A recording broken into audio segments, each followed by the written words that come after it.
We are now live with episode. What is this? Today's been a busy day. This is episode 12 with Mikayla, Yes, right? yes, yes, Got yes. it. See, I knew I'd get it. We got Mikayla of Idlewild Tours. And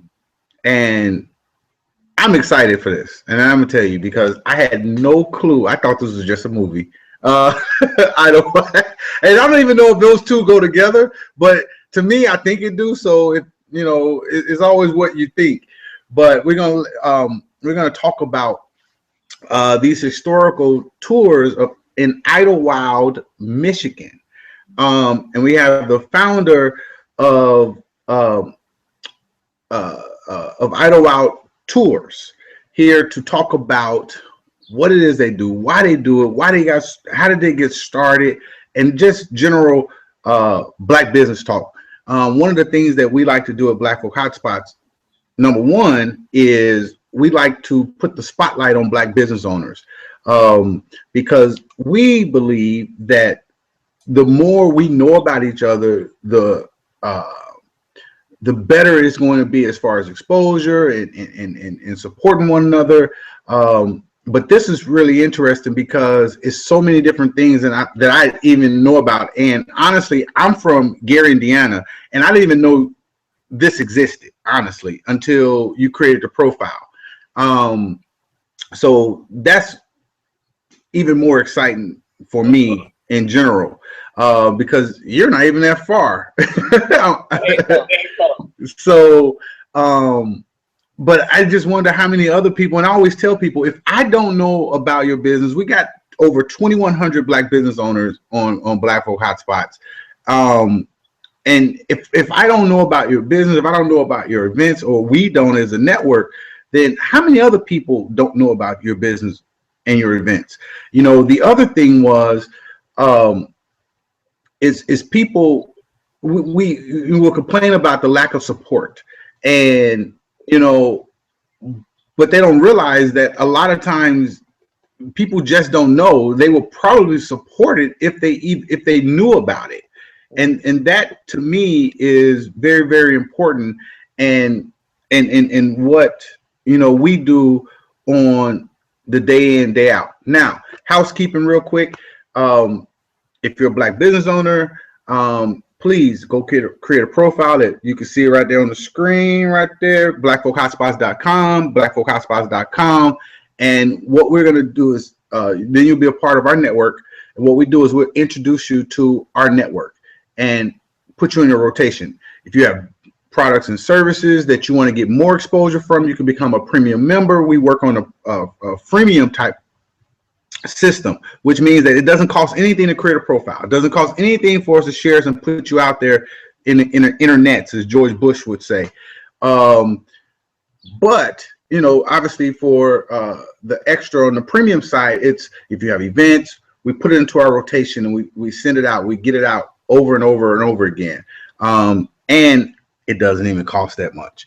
And when I tell you it doesn't, it's kind of criminal. And what we charge. But anyway, I'm going to open the floor with Mikayla. Mikayla.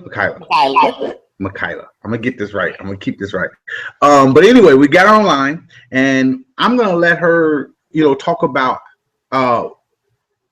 what it is that she does, how she got started, and a little bit more about her business. You have the floor. All right. Well, thank you, Ryan, for giving me this opportunity today. When I saw that come through the email, I knew I had to do it regardless of where I was and what I was doing. So my name is Michaela Evans, and I am from Idlewild, Michigan. It is a historical Black community in northern Michigan.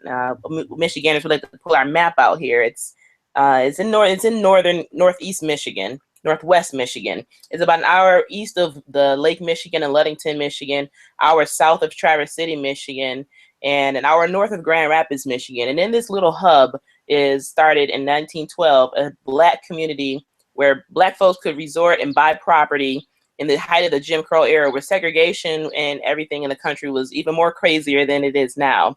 So we have the largest land-based Black resort community in the world. Idlewild is a resort community that stretches across 3 townships. And don't get me to lying about numbers, because I get the numbers horrible, but this Black community used to be sold for $1 down and $1 per week. People used to come there as far as a W.E.B. Du Bois, Dr. Daniel Hill Williams, Marcus Garvey was rumored to have spoke there, but he had a whole chapter UNI branch and Idlewild. And this community is full of nature and life and resorts and property that is just waiting for us to come and grab a place where we can have our own and build a Black community, that Black Eden, that nature, that place where we always wanted, where we can decide things. We have a Black government. It's here in Idlewild, and we're losing it. It's come to a century now, and it's up for grabs. And then I started Idlewild Tours about 10 years ago, just as a way of an activism, something to bring back life to the community. And I can say it'll never be what it used to be, but it needs to be something. You know, that's huge, because, you know, I was looking at one of the events and things, and just certain of our historical, figures in the past, they had, summer homes there and things like that. So what does a tour look like? Who's lived in that area?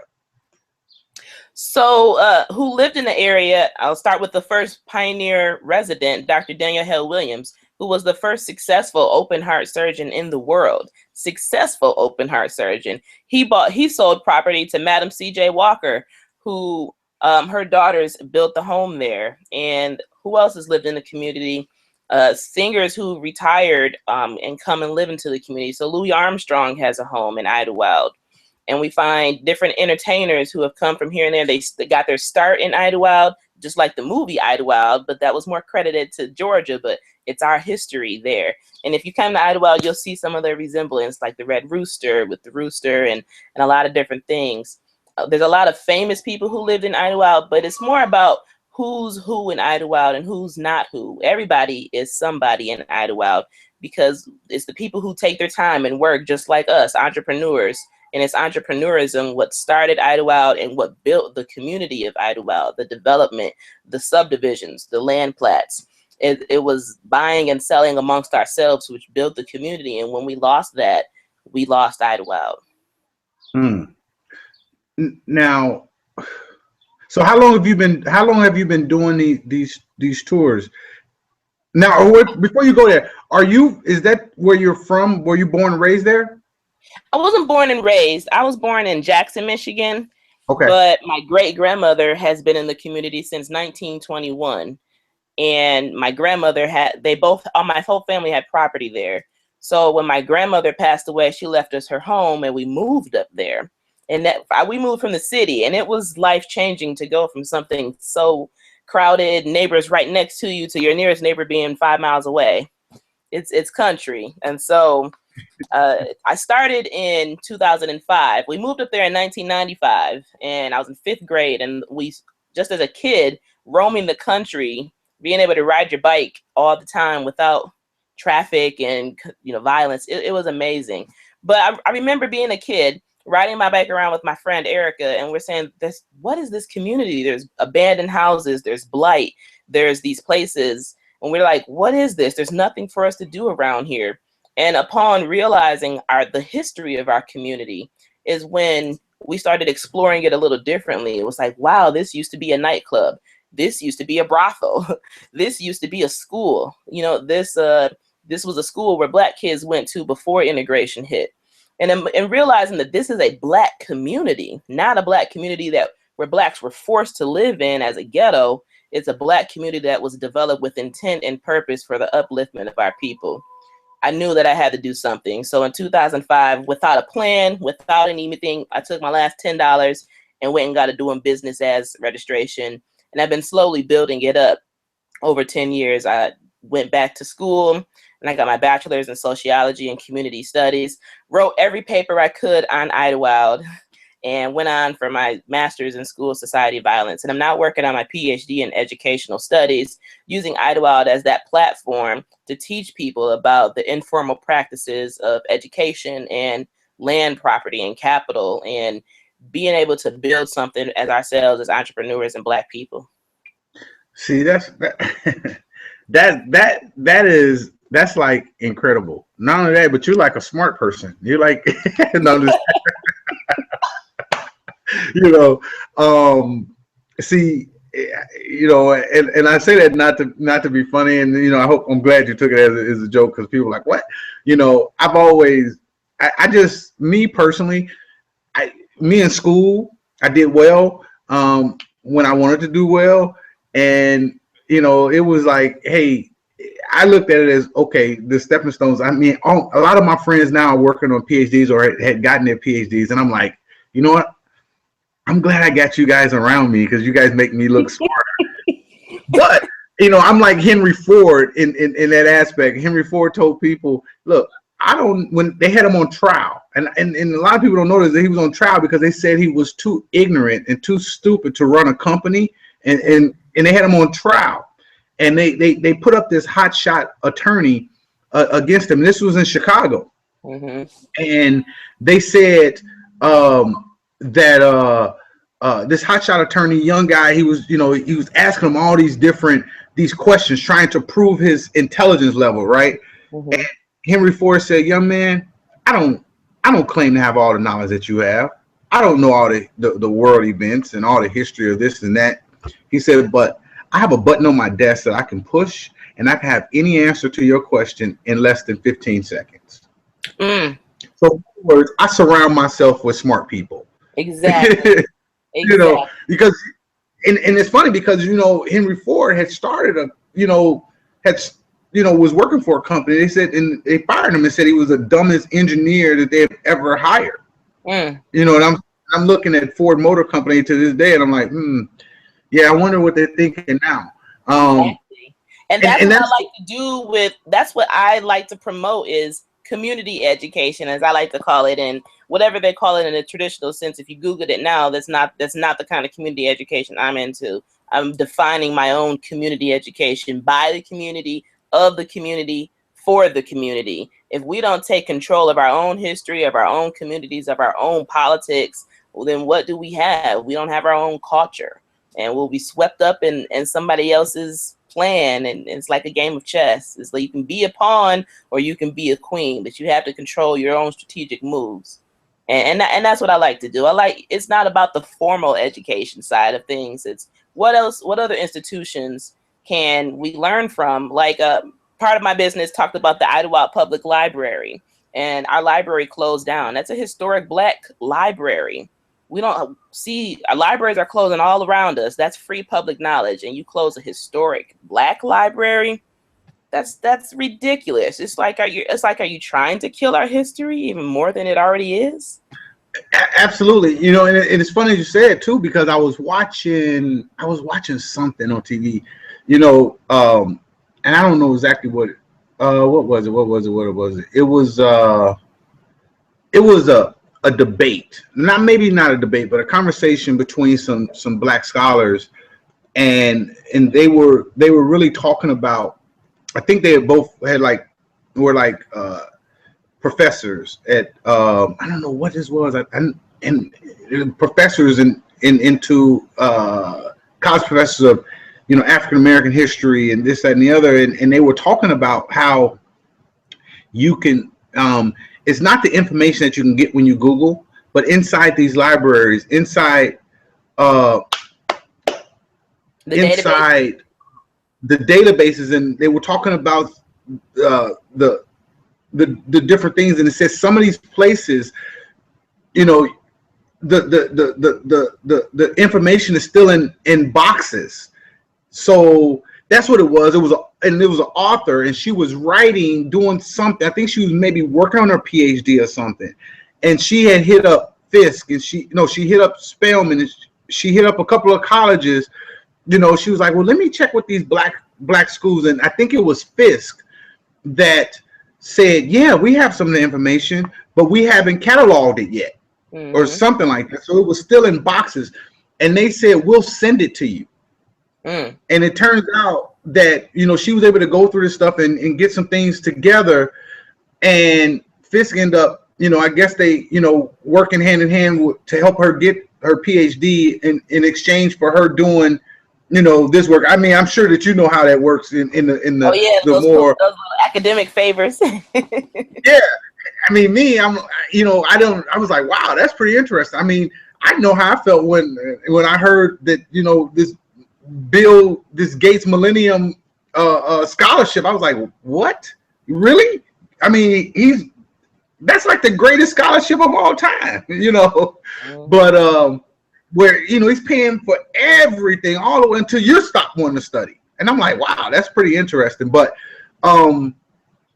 that, you know, as I get older, you know, it's funny you said that, you know, you did these reports on Idlewild, and you just kept doing them and doing them and doing them. I did the exact same thing. I don't know why you did it, but I did it because, you know, I have this natural lazy tendency. And, you know, well, let me start. When I was younger, you know, punishments in my household just didn't go, you know, go to your room, can't be on the phone, can't do this, can't do that. It was go to your room, you know, you're in your room for a week or 2 weeks or whatever, but it was also you got to read a book too, right? And or a couple books. It wasn't just go sit in there and look at the walls. And you know, and I grew up playing baseball, and that was my favorite sport, and it still is to this day. And you know, I would always read, but I would read books on baseball. And I remember my dad saying, you know, he would allow me to read the books on baseball because he's like, well, this is gonna be a punishment that you're probably gonna enjoy. You know what I mean? So, you know, he would say, go to the bookshelf and grab a book. You know, and then, you know, I'll grab a little small book or whatever. You're like, no, and you know, go get a novel book, go get a big book. And for some odd reason, and this is funny because my dad never really talked about Malcolm X, or my mom. They never really talked about those things per se.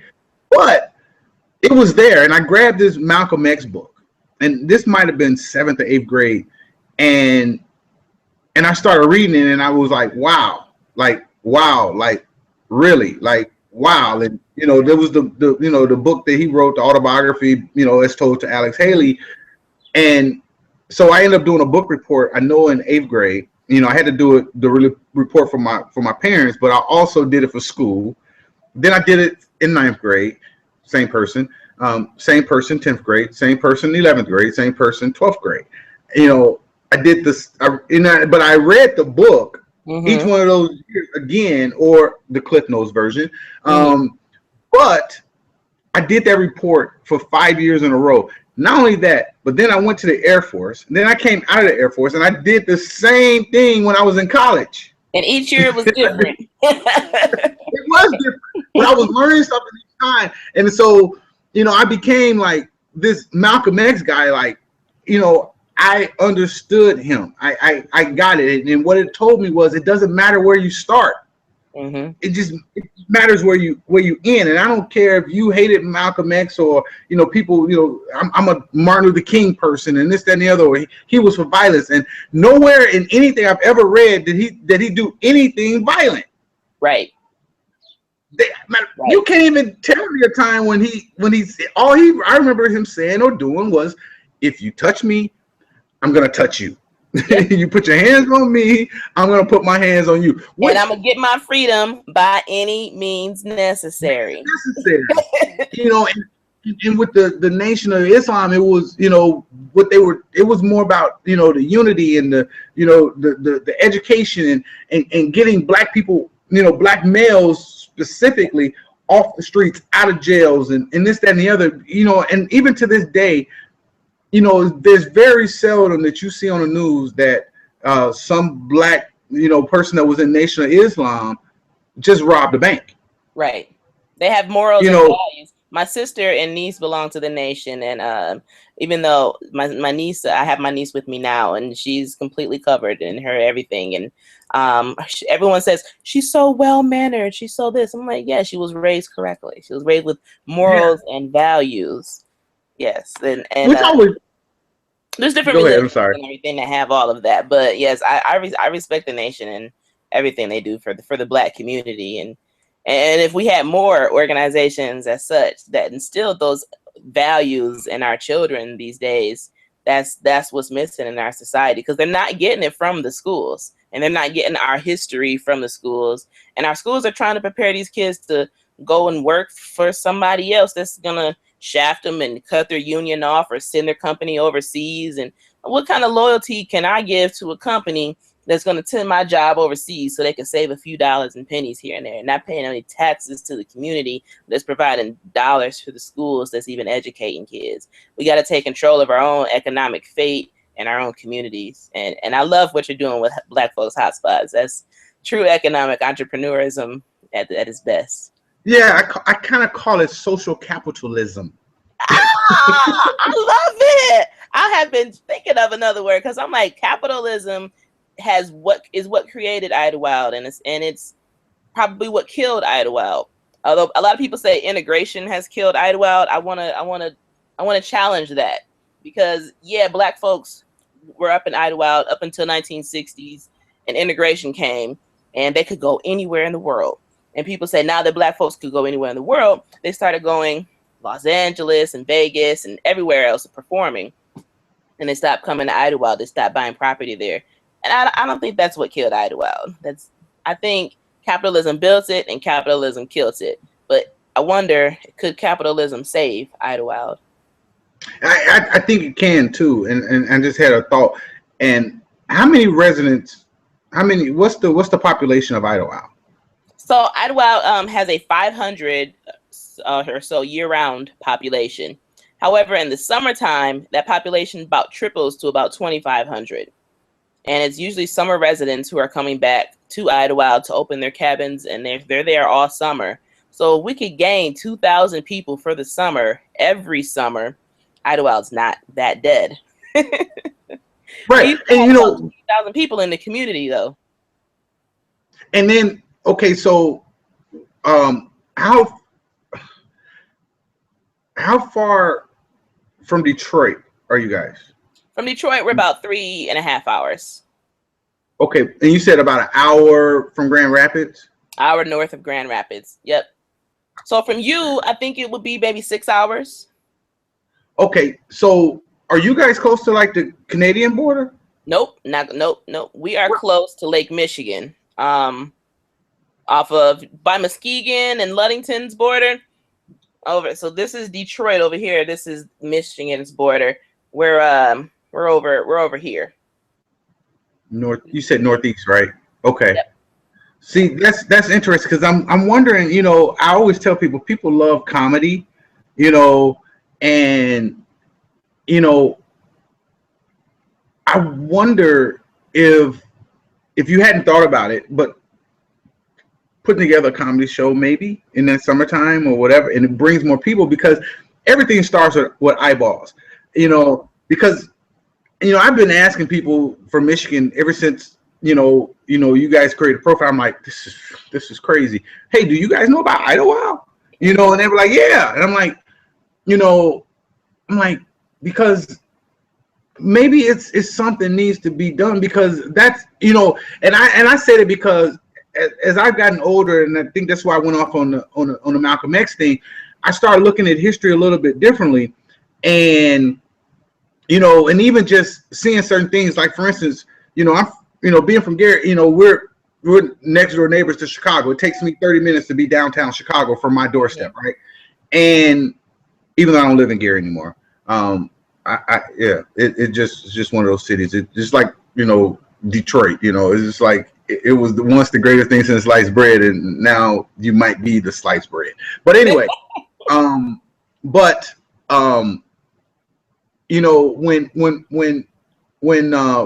Barack first started running for president in Chicago, mm-hmm. and I was living in Chicago then, but what I would do is I would drive that neighborhood, right? Because I was always trying to see, this house, because it was this big scandal about this house that he bought, that he got this great deal on. Mm-hmm. And that guy just got out of prison, by the way, that sold him the house. Just saying. Um, yeah. So it was this thing, with this house. I wanted to see this thing, right? It was this, this $2 million house, and then there was this lot, whatever. But the news always transposed it, so I didn't know exactly where, if this was the house or not. But driving the neighborhood, Farrakhan lives in the neighborhood as well, and which was the same house that Elijah Muhammad had, and that he ended up moving into. Elijah Muhammad also built houses, like for his sons across the street from this house, and Farrakhan house is pretty sharp, but it's in Chicago, and I don't know if you've been in that area or know about it, but you can have $1 million homes, right across the street from quote unquote a housing authority. It's like, and it's so funny because it's like, and I always look like, my thought process is, if I'm gonna have $1 million home, it's gonna be out a little bit more secluded and be around other people. But it's like, why would I live in a house that's $1 million, $2 million, and across the street is, you can get killed, like just like. And that's exactly where my thought process is with Idlewild right now. Is we have this unique community that was created for Black people by Black people. The land originally donated by white people, of course. So we have this unique situation where Black and whites were actually working together for this land community development of a Black community.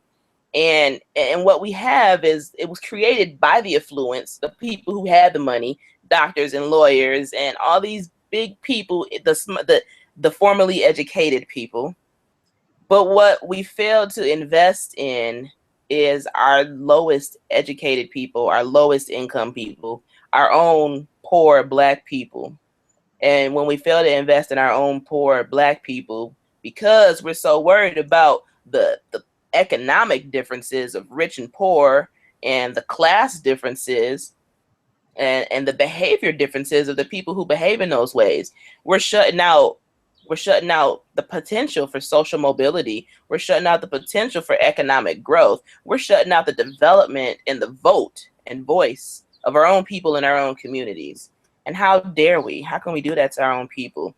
And I see it in Idlewild, and I see it in other Black communities.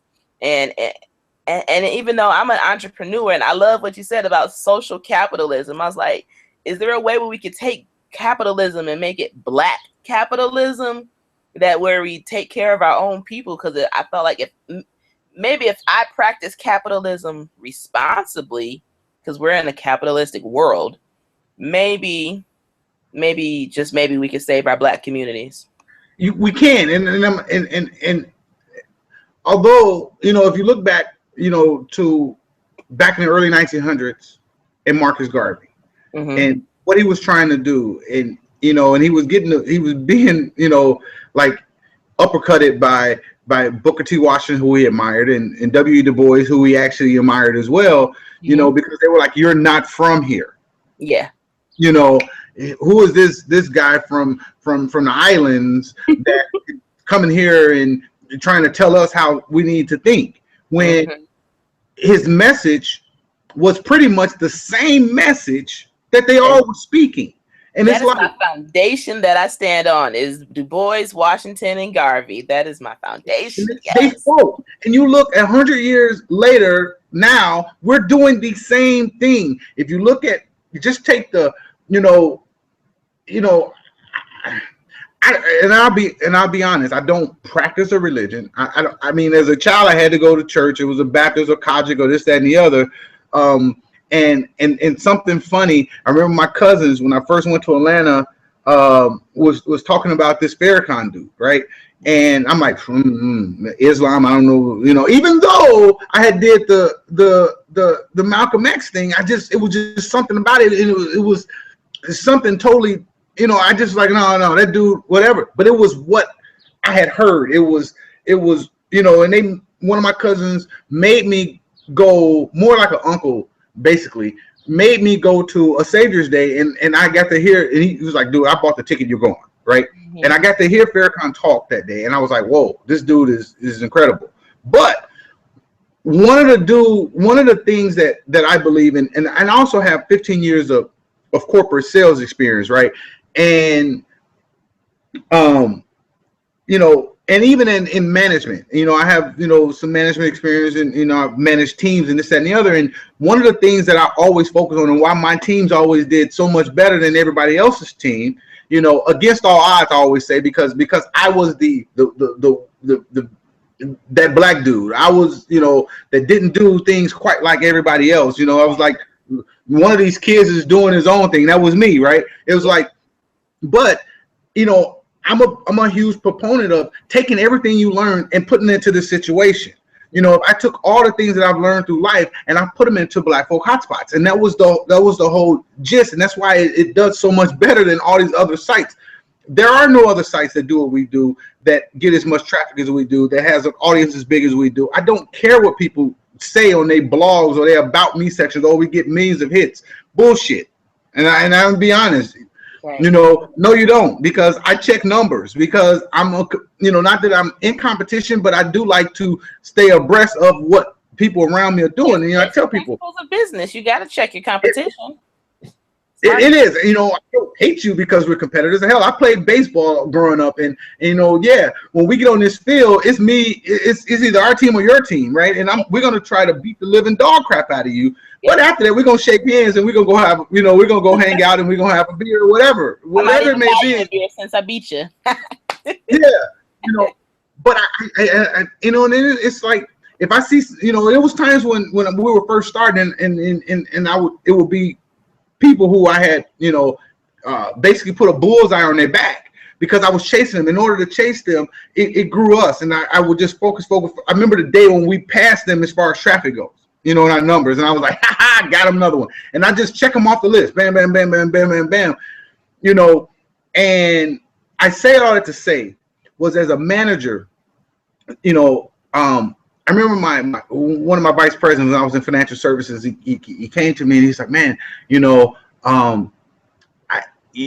doing pretty good. You got this 80% close ratio, and your team's doing well. And what are your secret?" And it was one little thing that I picked up, and it's called the 80-20 rule.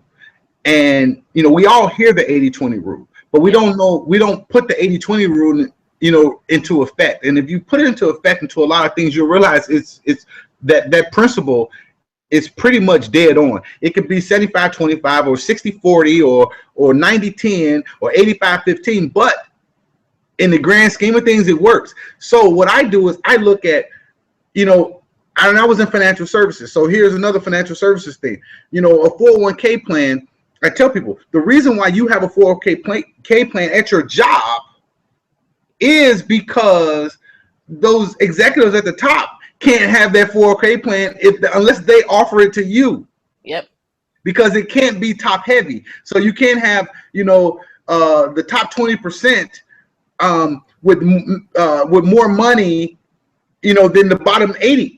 Exactly. And it comes with balance, and it has the balance. And society needs balance. We need balance. There's individual balance and group balance. And if we balance our workload and everything that we're doing, it will all turn out to be fine. And even though just because this person may have more knowledge and wealth than this person over here, or maybe this person is better in business than this person here, well, yeah, we can beat you and we can know more. But when we all come together, like you say, surrounding yourself with positive folks who know a lot of stuff too, when we all come together and share that knowledge, we are one heck of a force. We are. And that's the whole key. And that's what I was getting at was, because even in the financial side, and you can't be, you have to be balanced, or the top, if they put in 10,000 and the other 80% on average, and the other 80% put in 5,000, they'll get a check back at the end of the year from the IRS, from the government, saying you put in $5,000 more to make it balanced. You can't invest that money in this 401k. Mm-hmm. Now, take the same principle and put it into life. So if you have, And when I looked at my sales team, and you would always have your superstars. They just gonna do. You didn't have to bother them too much, and that was my problem as an early on manager, because I wanted to push them. But this old guy, his name was Carlo, pulled me to a side, old Italian dude, probably the only one in the office I would have listened to because I respected him. And he said, you know why you having problems? He said, man, look, don't worry about those cats over there. They gonna do. They already had that natural fuel in them, right? He was like, get out their way. They'll come to you when they have a problem. Focus on the ones who's not doing quite as well, and train and develop them, right? And then when you get them trained and developed, and then you'll look up in a year or two from now, and your whole organization will be running like a fine tooth, a fine well-oiled machine. And that's what it was. So when I went to sell technology and building out this book of business, I remember my manager saying, hey, how are you going to do this? I said, well, I'm going to go through this book of business that was given to me. I'm going to see who's already spending money, because they're already buying. They already know who we are. They already like and trust us, because that's the biggest thing in any support, like and trust, right? Mm-hmm. So then, I'm gonna separate this into 20%, and I'm gonna work on the next 20% who they are buying, but maybe they're not buying as much as this other tier. And I'm gonna focus on building a relationship with them, right? Mm-hmm. And then I'm gonna get them to a certain level, and then I'm gonna go to the next 20%, and then I'm gonna go to the next 20%. So now when I've completed 20%, guess what? That's 100%. So now my whole book of business is operating like a well-oiled machine. It's the same thing we need to do in our communities. Yep. Like you said, if you throw away these people who you think they have no futures, because that's a lie, And I remember hiring, some of these people, and I remember guys in office. Well, I ain't gonna say remember because you didn't know this. I was the only black full-time manager, in this financial services office, and they would tell me, man, why are you hiring that guy? Or why are you hiring that guy? Or why are you hiring that guy? You look at him. Look what he came to the meeting in. Look what he came to the interview. And I'm like, look, let me tell you something. You got to get the cat, catch it before you can skin it, right? Yep. And I said, I'm gonna tell you a little secret about black people that y'all may not know. Sometimes all we need is an opportunity. Yep. And if you look around, you see successful people that came from dirt. They came from nothing, but all they got was an opportunity. Somebody said, let me hip you to this. Somebody, let me hip you to that. Let me hip you to that. I said, I had a little bit better foundation. My parents was on me and this and that, but everybody wasn't like that. Right. And this is no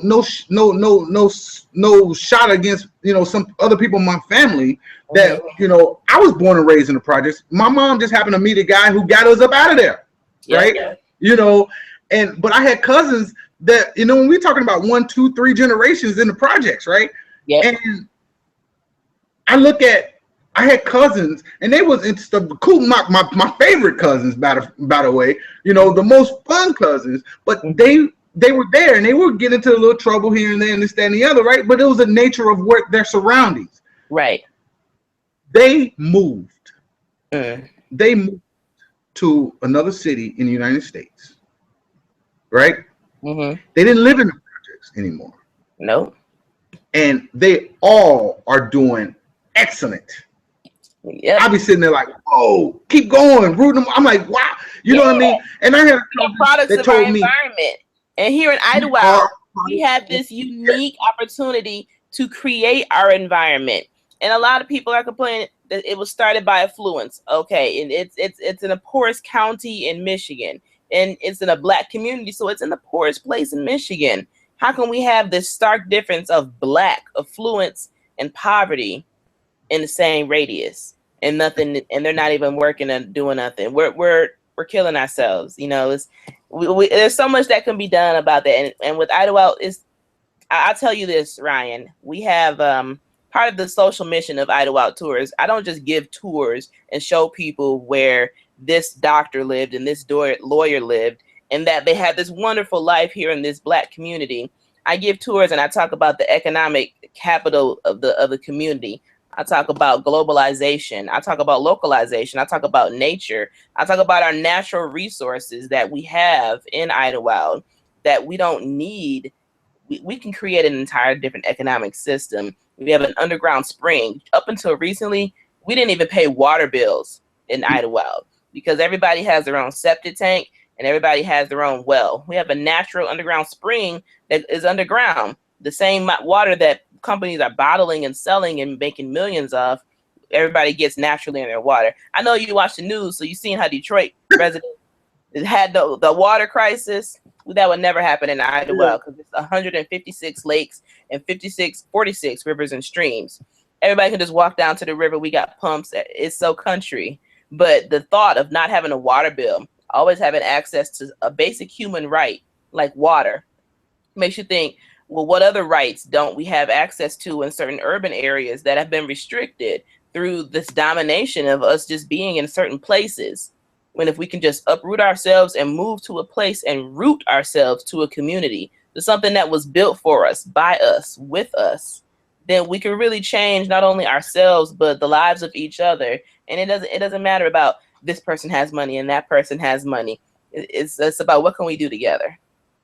Yeah, because when you put all these people together, it becomes, you know, you may have this superior knowledge, like you may know how to study, you know, that was, you know, using whichever, you know, system, you know, I remember figure it out.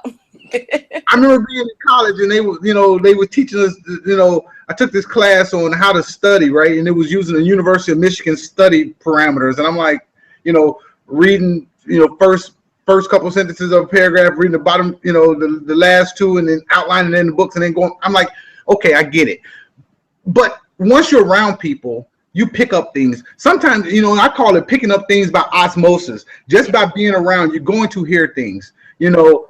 And you know, I'd be amazed now to hear when my daughter talks, and you know, she's 14 years old. I hear some of the things she said. I'm like, when did we talk about that? But it's things that I've talked about when she was young, 2, 3, 4. Hell, even probably when she was, before she can even you know, before she was even turned 1. You know, just things that we, you know, and I'm like, you remember that? But I also remember things that my mom don't remember. Or I'd be like, Mom, remember this? She'd be like, no. I'm like, well, you talked about that, you know. And it's just, I look at things and I say, you know, when we're given opportunities, and sometimes you got to go out and get it. You have to be a little bit more proactive in doing things. Some people don't have it in them, some people do, you know. But it's all about the passion and finding it. You know, somebody might look at, man, this Black folk hospice dude, you didn't strike it rich right away. I don't want to do that. But you know, or you look at, you know, even when you look at the you know, a lot of people are up in arms with Donald Trump, you know, and I tell people all the time, I'm like, listen, you know, he may have a little money, but his parents didn't have the money that he has. You know, he wasn't given, he wasn't sponsored with $2 million out of school. Okay, yeah, they might have struggled, but just like any other parent, just like I do with my sister, we struggle to put our kids in a better school because we want a better chance for them. And maybe his parents did the same thing. I said, but I'm gonna tell you, one thing about him, with me, I'm not going to judge, man. I don't care what his views are on Barack or anything else, because it doesn't affect me. You know, I would almost appreciate the fact that he's saying what he's thinking. And that's one thing about, you know, anybody. If you're a racist, tell me you're a racist. Tell me you hate Black people. Wow. Just now I know what I'm dealing with. Don't mask it in front of my face. We wear the mask all the time. I don't need to have a mask on. Even, you know, I'm like, when I was in the Air Force, I was stationed in the South, and I remember, you know, going down South and, you know, being up North all my life, and it was just such a different culture shock, right? It was so different. It was a culture shock to me. But once I got out, you know, I was like, wow. And I realized something. I'm like, even with these prejudiced people, these bigots, whatever you want to call them, I keep trying to tell people we have to quit using this racist, because a lot of, you know, racist isn't the right word. I think it's more bigotry or prejudice, because if this man is making $50,000 and he's considered a racist, he doesn't control anything. He doesn't have a system to control me. Now, if he's making 500 million and he owns the local company around here and he can control whether or not, you know, I eat or don't eat, yeah, he's a racist. You know, other than he's just a bigot. We need to start talking about these systems of control rather than individuals of control who aren't controlling anything. And that's what I love that you're doing, is you're spreading the word and you're getting people out there. I love it. I think it's to get more exposure for you guys doing good things, because, you know, the more that's out there, and you know, and I've been reached out to, I've been, you know, people have talked to me, you know, I've learned, I've sat down, I've been in meetings with Google, I mean, where they contacted me like, hey, we love what you're doing. right? And and I knew what their mission was. They wanted access to people like you, these business owners that's going to need advertising and this, that, and the other, but they couldn't reach us. So why not reach an influencer? Why not reach somebody who they consider an influencer? But at the same time, I always tell people, when somebody wants something from you, right? When they reach out to you, and if there's something you can get from them, or that you need from them, then that's your opportunity to say, hey, okay, so I'm trying to understand how your search works, a little bit better. They reached out to me, so I reached back. I got no problem, but can you teach me a little bit more? I understand certain things about SEO and this, that, and the other in the internet, but I got this question. I got this question. I get this question. I've done it with Google. I've done it with Facebook. I've done it with Yahoo, and several other companies that have reached out to me, over these years. And they're like, oh yeah, this is how this works. Or I can't really say that, but I can't deny it either. You know what I mean? And I tell people all the time, it's like we all can work together, because people understand. Number one, business owners understand business, and most of them, and they understand making money. And and if you are respectable and this, that, and the other, like I had a buddy tell me, that I need to wear more suits, to networking events, and I said, why? And he was like, man, first impressions. I said, you know what? Let me tell you something, bro.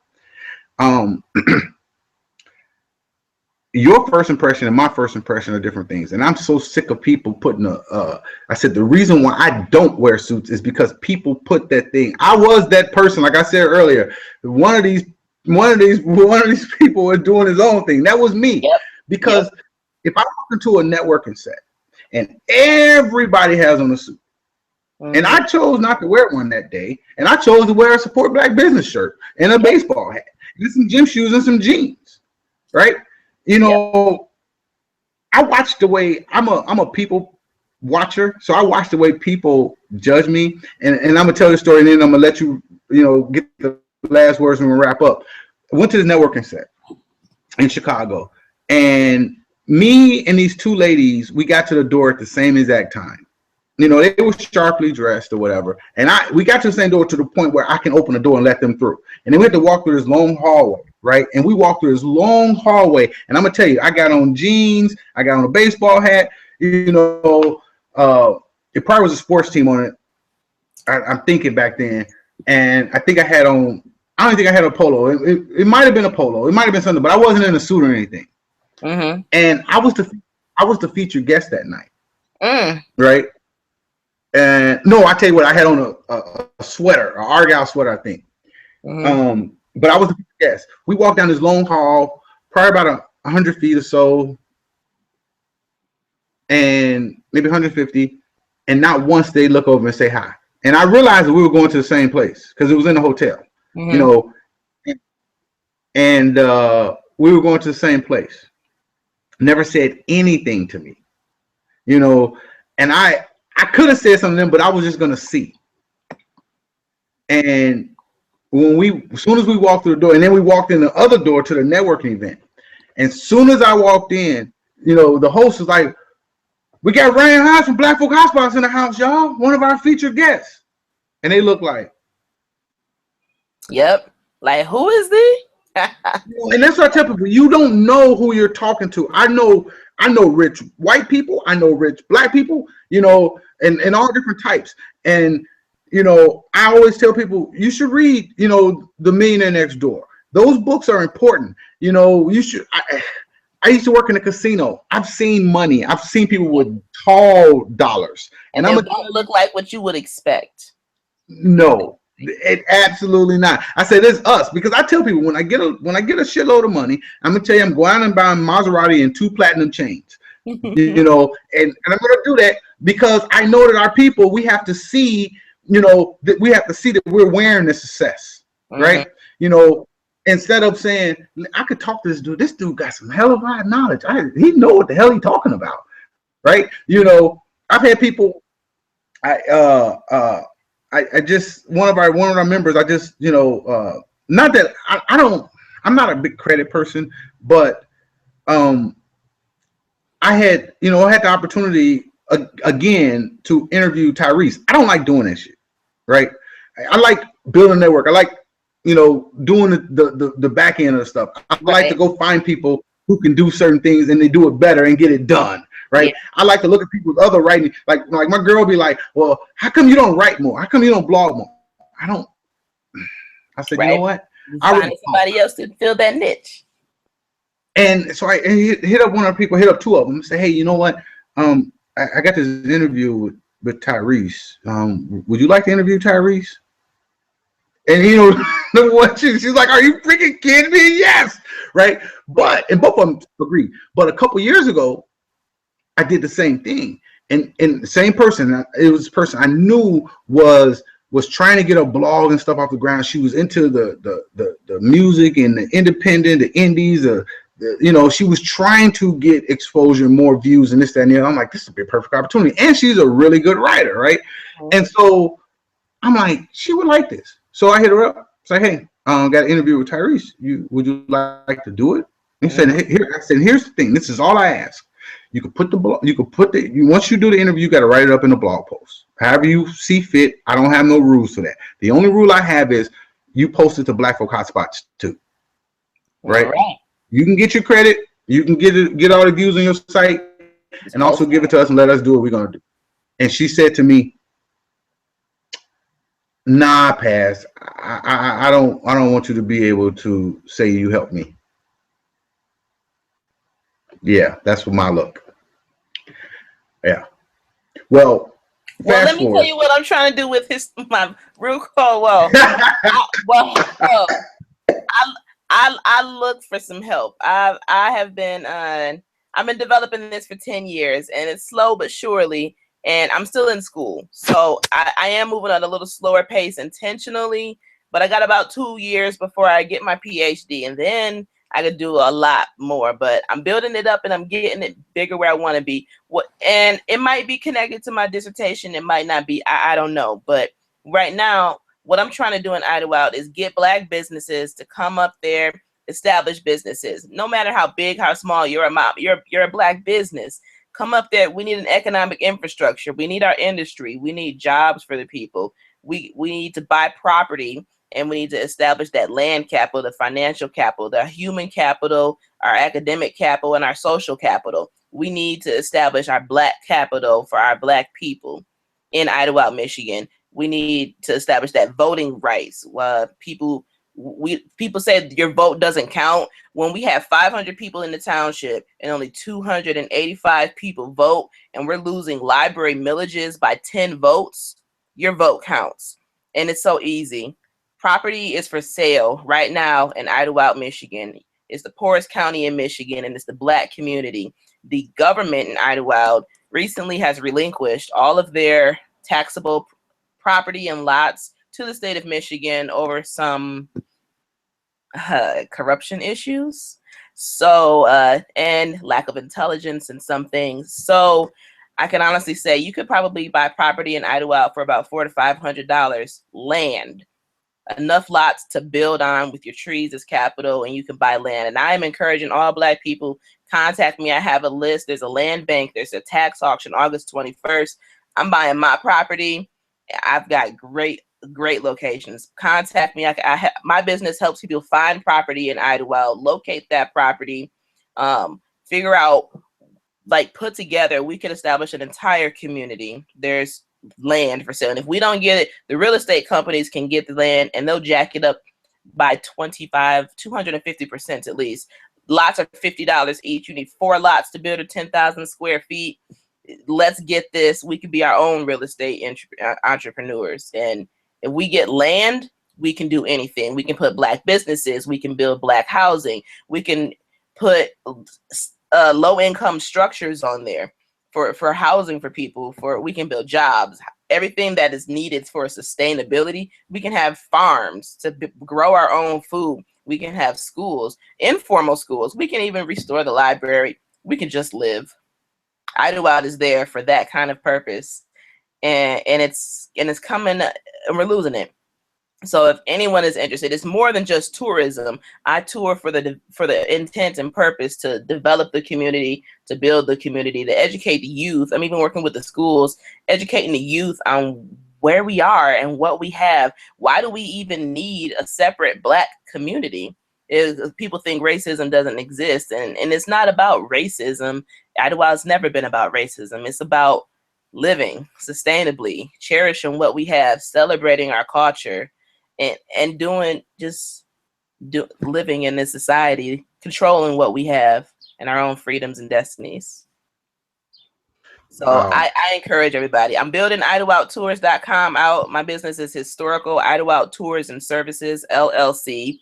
I will be becoming a nonprofit in the future, and I'm looking for investors. I'm looking for help. I'm looking for networking to grow and to bring people to Idlewild, not just to see what we had at one point, but to see what we can do to keep what we have still before we lose it and before we continue to lose ourselves. Yeah, that sounds like something that that we need to really jump on, because before somebody realizes, wait a minute, what the hell's going on? Wait a minute, that's pretty good. You know what? We're going to talk more about that, because I look at things and we have to take advantage of these opportunities because they're out there. Even that, I say this again, Farrakhan talked about that. They say, hey, you know what, let's go buy a city. Let's go one house, two house, three house, four house. Next thing you know, you can elect the mayor, or the city council, get somebody on there. And the next thing you know, you're starting to get a bigger district and more people move because the land is out there, and we start building up, the same things that you said. Next thing you know, we didn't bought a whole state, because exactly. And I also teach entrepreneurism to I've taught to middle schoolers, high schoolers. In the fall, I start teaching to college students and adults. So, and I teach it in a sense to where you have a sense of ethics, responsibility to your community. And so I put together workshops and everything. So you see something going on in Idlewild by me, just know we're not just looking at history, we're participating in it. We're making right. You're gonna be like the queen of Idlewild. You're gonna be like Marcus Garvey. Queen of Idlewild. I say I am Idlewild. I am Miss back in the day, how or Madam C.J. Walker. When she was like, they was pushing around on the little cart thing. That's gonna be you. But yeah. Hey, I really, this is really good. And you know what? We actually went over. So the next guy, Victor, he's probably gonna chew me out, but that's okay. But I just look at things, and sometimes I say, hey, we don't cut when the conversation is going good. You don't cut it. You could always reschedule something, but I want to allow you to give out your information where people can contact you, get more information for the people who are watching this now and will be watching this in the future. This is episode 12 of the Support Black Business TV. This is something that, something I started about 4 or 5 years ago, doing it in blog radio form, Blog Talk Radio. I said, now with the Hangouts and this thing, I said, and then watching somebody else that I admire, my guy, I can't even think of Andrew from Mixergy. He's been doing interviews, and I remember he did his 1,000 interview, and I was like, wow. But he always put on business owners. He let them talk about the businesses, But the one thing that I always saw was it was very few Black people that he ever interviewed. And these are business owners and this and the other. And the other thing was, when I look at the flow charts of Silicon Valley, and all these tech companies and these bigger companies, there's very few Black people, in the flow chart. And if they're in the flow chart, it's very few at the top of the flow chart. Let me say that. And and that bothers me. Not that I'm, and I tell people, I'm not against white people. I'm just for Black people, and I want to see us move, because I keep telling people we can keep screaming about, crime in our cities, in our areas, and this, that, and the other. You can keep crying, but it's never going to improve. It's never going to decrease until our medium income goes up. And the only way our medium income goes up is we as Black business owners grow and provide jobs. We can, you know, if a million Black businesses right now hire one Black person, we can wipe out the unemployment rate in our Black communities. And people are like, oh, it ain't even be minimum wage jobs to start off, because I tell people sometimes it's not about, you know, a person making $7, $8, $9, $10 an hour. Yeah, that matters. Sometimes it's about just knowing that you can go out and buy a pack of diapers for your child. You know what I mean? And if we take wage out of it too, and think about what they're paying for with that wage, housing, food, those basic resources that they're just trying to live. And if our communities could provide those common resources that everybody needs, what are we really working for?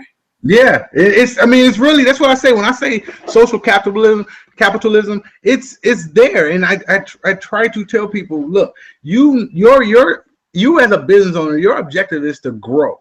Now, everybody's not going to be a business owner, which I never understood. You know, I was working when I was in financial services. My vice president was making like $500,000 a year. His secretary was making $50,000. Now, his assistant, and I'm sitting here going, she know more about this business than he does. Yep. She can really run this business. Matter of fact, she does run this business because everything went through her, right? And I'm sitting there like, well, why isn't she doing what he's doing? You know what I mean? And then another 50. And I asked her. She said, I don't want it. And I was like, okay, cool. Same thing. You take a Warren Buffett. Why isn't his secretary, you know, Warren Buffett? You know, it's just so many different things. I said, everybody's not going to be a business owner. You know, you always gonna have people that they just all they want to do. They don't want the responsibility of other people, and that's fine. But how much better it feel when you got a man? You know, I said people don't commit. Nobody was born a criminal. Nobody was born saying I want to rob and kill and steal. Right? That comes out of environment. And granted, it may, you know, maybe this child saw his parent doing this and this, that, and the other, so it became a way of life, right? And maybe they never thought about it from that point. But I do know this, that people want to work and people want to feel good about themselves. I think it gives people something inside their heart to say, you know what, I'm going to work, you know, versus I'm going to stick you up. And and that's what my passion comes, because I know if you look at, and I don't care if it's a white community, a Black community, Hispanic community, or Indian community, or Chinese community, or whatever community of any ethnicity, you look at the lower medium income of that area, and you're going to see the higher crime rate, period. There's a direct correlation. It's there. You know, you take Black people, you know, my brother-in-law and my sister, they live in a community that's majority Black, but they all upward mobile. And you know what? There's very little crime there. You know what I mean? So, you know, these are the same people who came out of a high crime area. I keep telling people don't want to. I mean, when it's the income, and police don't ride around that community either, you know, stopping boys walking down the street. And that's the other thing. You know, when we get our money, we get our power. And when we get our money, we get our respect, and we get our power. And those things go hand in hand. That's what, so I can soapbox this all day long, but that's why I do what I do. That's why, you know, I appreciate all you guys who created profiles, and I tell people, whether you know, person has paid me, you know, or not, that's why we do what we do, because the more exposure you get, I look at it like this, you know, and maybe you don't have it. And I understand. I was at Start Business. I knew how hard it was sometimes to have an extra 15 or 20 bucks. I knew that.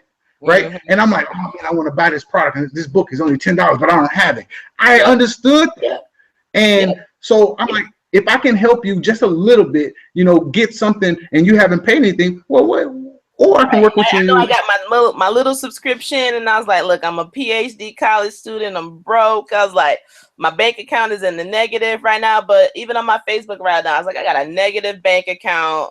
I don't know what I'm doing right now. I don't even have enough gas money to get around, but I'm running my business after 10 years of writing tour after tour and researching and just networking and interacting with people, interviewing people, working for the township.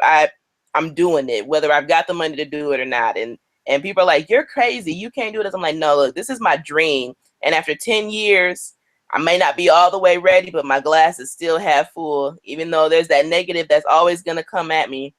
And so, and I got 5% of my computer, so I want to wrap it up and tell. Yeah, absolutely. You got to keep going. Anyway, give out your contact information so we can rock and roll. Okay. My name is Mikayla Evans, and I am from Idlewild, Michigan, and I am the owner and founder of Historical Idlewild Tours and Services, LLC. I have founded in August of 2005. You can reach me at idlewildtours.com or idlewildtours@gmail.com is my email address. If you're looking to book a tour or just discuss the historic properties in Idlewild, I also connect people to the properties and buying property in Idlewild and developing our community. You can look me up at 231-709-5724. Email is the best option. And if anyone is interested in coming to Idlewild this summer for the remaining events that we have, or booking something as a group, family reunions, classes, or just a private couples tour, or just an individual coming on up there, come on up. We're looking for people all the time. Our tourism season is May through October, and we're doing tours from the opening of the cabins in the spring all the way through the fall color tours and all of the Black history, natural history, and community and political history in between. Idlewild Tours is not just a tourism base to try to get your money. We are a community organization that is looking at developing the community educationally, recreationally, and financially. Historical Idlewild Tours and Services, otherwise known as HITS or Idlewild Tours, is open for business. My name is Mikayla Evans. Peace. All right, thanks, Mikayla. We'll talk soon, okay? Great interview, great conversation. We'll continue this more and more. Anytime you want to talk, just hit that link. We'll be sending out more often. It's always in our emails now, and then we can just make this happen because we need to help our people get more exposure. I am the CEO of BlackFolkHotspots.com. Ryan Hodge. You can find me on Twitter. My personal Twitter is GI Operation, or you can find us at BFHS Network on Twitter. And as always, if you're a Black business owner, you're watching this, I don't care how small, how large, create a profile, Black Folk Hotspots, unless you got all the exposure that you can handle. Peace.